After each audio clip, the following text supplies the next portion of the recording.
Farmer ID काढण्यासाठी शेतकऱ्यांनी पाठ फिरवली आहे। 23,000 शेतकऱ्यांनी अद्यापही आयडी काढला नाही। यामुळे या शेतकऱ्यांना शासकीय योजनांपासून वंचित राहावं लागणार आहे। शासन शेतीविषयक विविध योजना, पीक कर्ज, खरेदी विक्री, हार नोंदणी, सकिया धान खरेदी केंद्रावर नोंदणीसाठी फार्मर आयडी बंधनकारक केली आहे।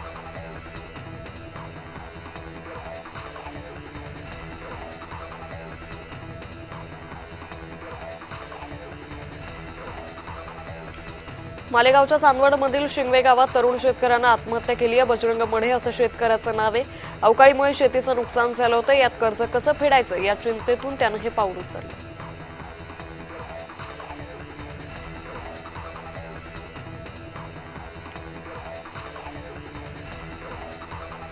अमरावतीतील नगर परिषद नगरपंचायतीसाठी 9 उमेदवारी अर्ज दाखल झाल्याची माहिती सध्या समोर येते। त्यामुळे आता अमरावतीकरांचं लक्ष हे आगामी निवडणुकांकडे लागले।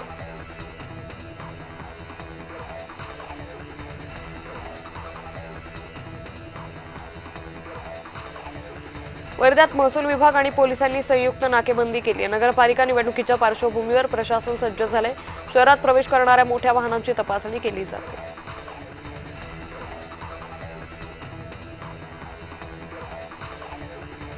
संभाजीनगर महापालिका निवडणुकीचं बिगुल वाजले। मंगळवारी 115 जागांसाठी आरक्षण सोडत काढण्यात आली। त्यात काही दिग्गज माजी नगरसेवकांना आरक्षणाचा फटका बसल्याचं दिसून येत आहे। त्यांना पर्यायी प्रभाग शोधावा लागणार आहे।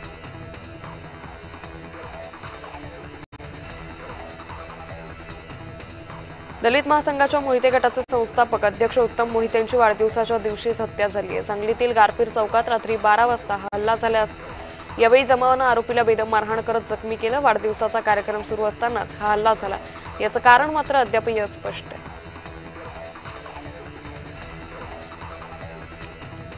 अकोल्यात अल्पवयीन मुलीवर शिक्षकानं अत्याचार केलाय। ग्राम नवेगाव जिल्हा परिषद प्राथमिक शाळेतील नराधाम शिक्षक सुधाकर पांडेनं हे कृत्य केलं। घटनेनंतर संतप्त झालेल्या नातेवाईकांसह नागरिकांनी शिक्षकाला बेदम चोप दिला।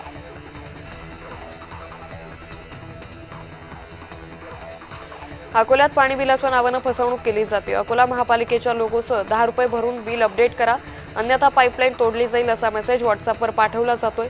गुन्हेगारांनी 3 जणांना गंडवून बँकेतून लाखो रुपयांवर हात मारला। एका महिलेच्या बँक खात्यातून 1,07,000 रुपये लंपास केले।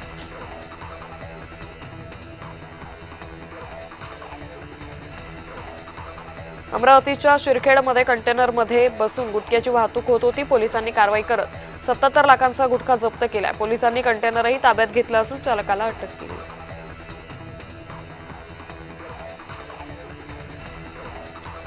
छत्रपती संभाजीनगरमधील पैठण गेट परिसरात तरुणाचा धारदार शस्त्रानं वार करत खून करण्यात आला होता।